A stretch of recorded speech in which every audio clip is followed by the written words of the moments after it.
Zetas is probably my favorite brother.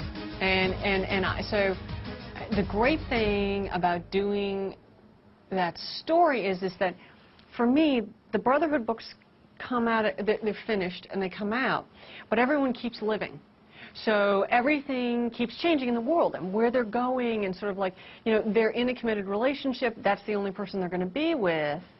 But, you know, every relationship goes through ebbs and flows, and times when you're closer and times when you're further apart. And so it struck me as I'd always known at some point in time that Zetas was going to try and get his slave bans removed. I just knew this.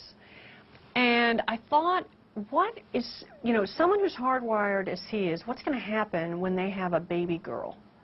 You know, because I think that, you know, for him, he wants to be, he's always wanted to be perfect and pure.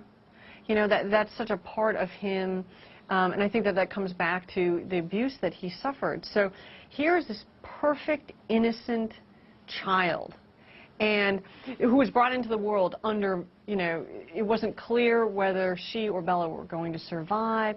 And so what does someone who feels intrinsically degraded, what are they going to do when they have this innocent child in their arms? Because the distance between that, the distance between the innocence of Nala and the burden of his experience is so vast that it's going to create a psychological ungluing. There's just no way. It's kind of like when he fell in love with Bella, you know?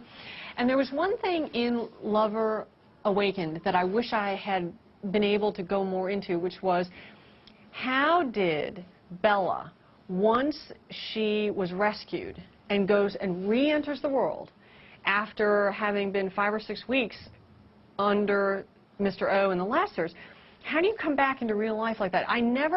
I was not able to show, even though I had all these pictures in my head, how did she heal from that?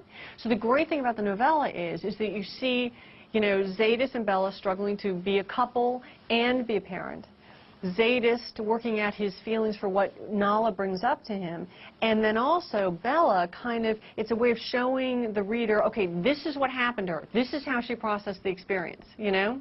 And so I liked it how we were able to cover all that. And then the other thing that I really loved about it was the scene at the end of Lover Awakened, when Z is with the trainees in the gym and she walks in with the baby.